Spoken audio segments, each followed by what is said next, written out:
Første gang jeg mødte Bent Katastrofsen i hans skrivelyer i den lille pittoreske stand over på øen Jylland. Han har arbejdet hele natten med en kritisk artikel over Hans Christian Lindbergs nyskrivende fynske symfonier. Men han er også træt efter en hård dags arbejde på musikkonservatoriet uden for Odense.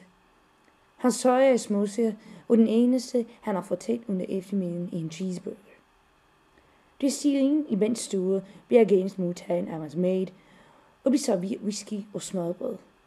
Det bliver en lang ventetid, men til syvende kommer Bent ud fra sit kontor med violinen i højeste position.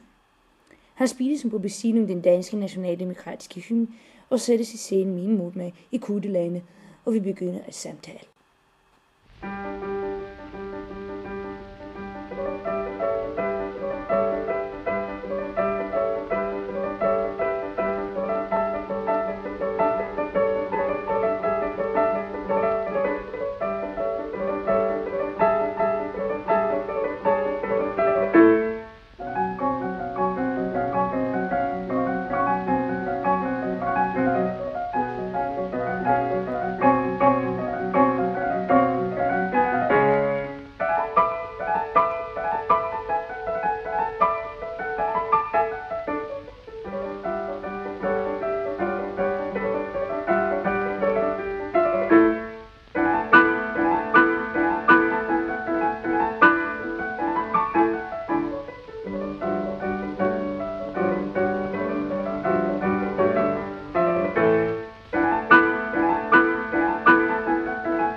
Jamen, så står vi her i den danske eftermiddagstimer, og i nogle mænd snart frem, de kommer her for at møde Bent Katastrofsen. Og det skal blive meget spændende. Det er næsten sådan en butterflies i maden, og det skal blive uerhørt spændende at få møde den mand, som så længe har været en forbise for mig. Jeg har alle mine sceners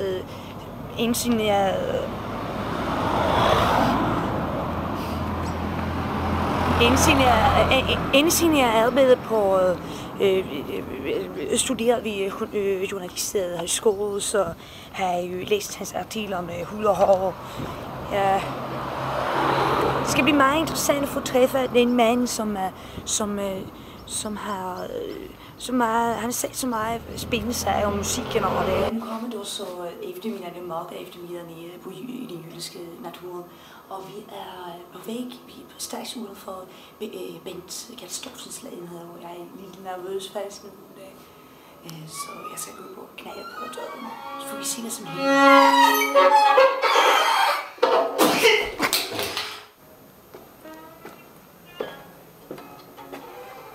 Klokken er 7 på morgenen. Det er krigens time, hvor alle straks skal få knæ på døren og få træffe den fantastiske mand, Bent Katastrofsen. Jeg er sådan en nervøs, det pirrer i mad og butterflies. Skal vi se?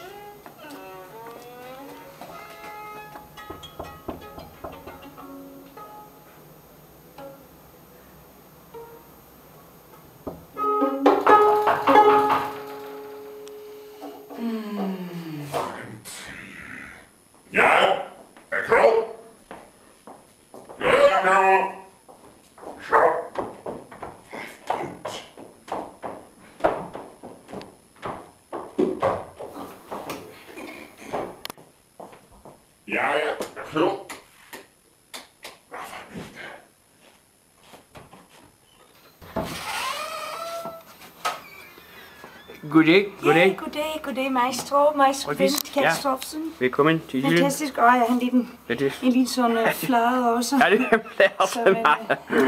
Ja, det tager jeg aldrig træet med en blume. Meget tak, som at du den kommer, og at jeg kommer og interviewer. Det er en stor ære, og det er fantastisk. Entré i min lille hytte. Entré. Ja, du må tage af skud. Du må tage af skud. Ja. Ja, velkommen ind. Så spændende, utroligt spændende. Det er fantastisk at få møde. Ja, Katarina Knudsen Fisk. Ja, Bent Katastrofsen. Feminist forfatter. Ja, feminist, ja. Meget spændende. Ja.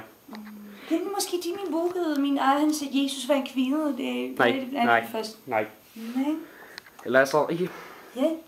Okay, så nu tænkte jeg, at jeg skulle få interviewe dig, og jeg har som så har vi også Anne Jøs, som kommer og hjælper til med rekvisitter og ja, som er sådan, men bare kende bare normalt, og hvad de ser, hvor det er en utrolig spændende mand, og jeg har tænkt, at vi synes skulle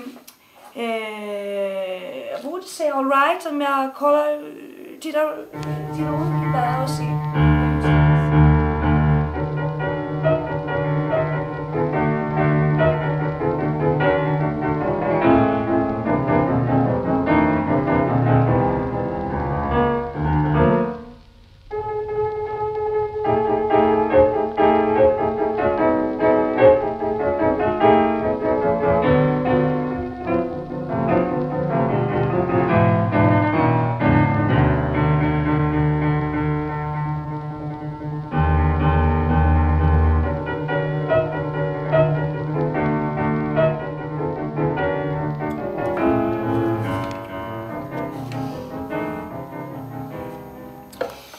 Jeg vil sige, at vi er så her i Musikens og Kulturens Talen, og skal begynde en samtale med kulturelle perspektiver, kulturelle følger og ligner.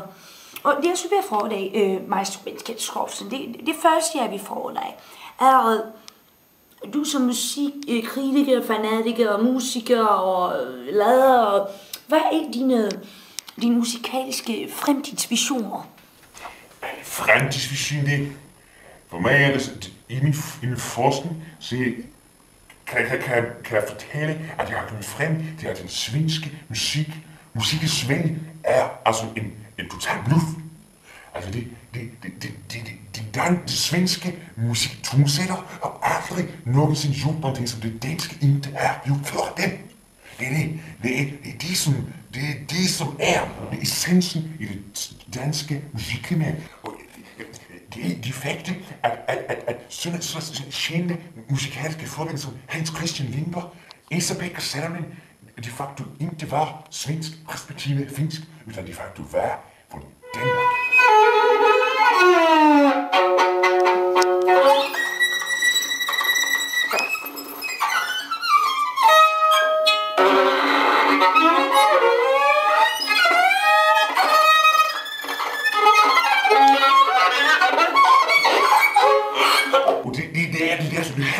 Singerne på svensk, det svenske spittikade. Og de har altså det danske, det må ekspressionivt spittikade, som det er essensen og adekidt i musikken, det du har. Kan vi ikke se på folk? Ja. Ja, virkelig, det er meget interessant. Altså, det er på Sebastian. Ja, jeg forstår. Sebastian på vibrato.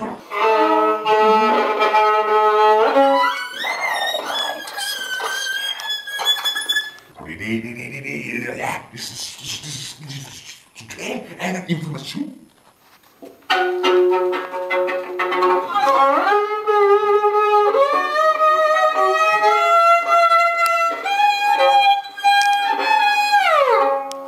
Det svenske musik er ikke for med den danske.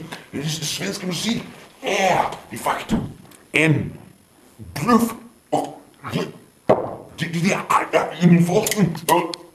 Er det du altså på de sider, at den svenske musikken ikke er målelig? Er det en af de, du taler om? Jeg tykker, det er så stort, at bestemme og jeg ved ikke, hvad man tænker om det svenske musikken, om det hverken er en luft, eller er det, at den... Jeg må nu længe se om den danske pizzicano, og den anes, og det anuletis forstår man, at der bliver, og den svenske og den danske musik kan aldrig på noget sige, hvad samme siger. Er det det, du mener? Det kan ikke betyde, det er den svenske musik, aldrig noget har og vil eksistere. Det er en konstruktion af den svenske stat og den store svenske lykke.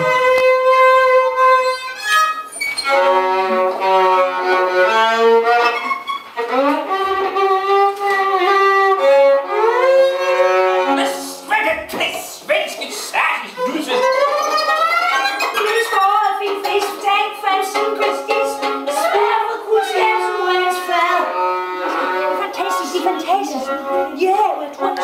Skal du vide, at man forsøger? Det er jo den nærmeste analogi til Francis, som jeg kan sige, frielsen af kunstneren i værelset. Er den duner, der er den der hund? Tænker du? Og tænker du?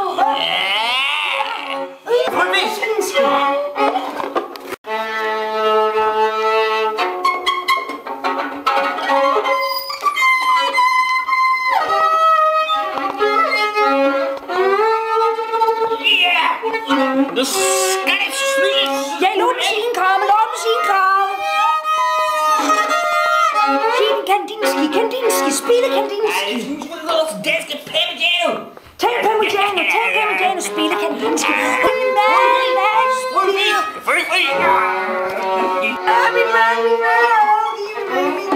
Min Gud, Jesus var en kvinde, og jeg lover det, jeg var en kvinde. Det er fantastisk. En satans fjulen!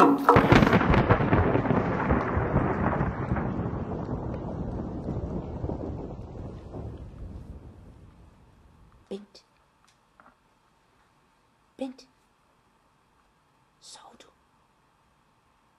Sov du, Bent? Skal vi ikke spille med? Bent. Hvad er det, Bent?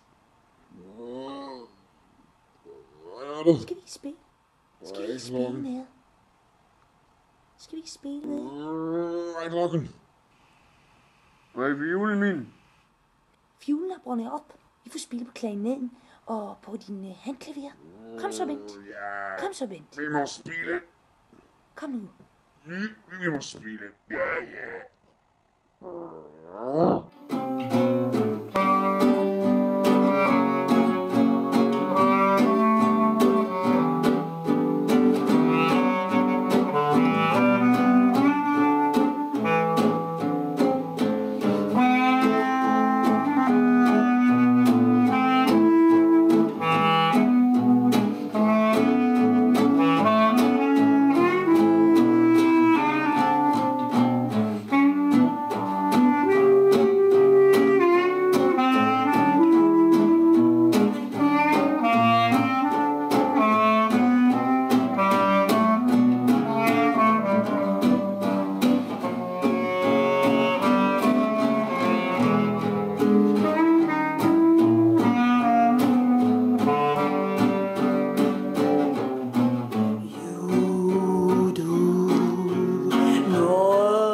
Bent Katastrofen.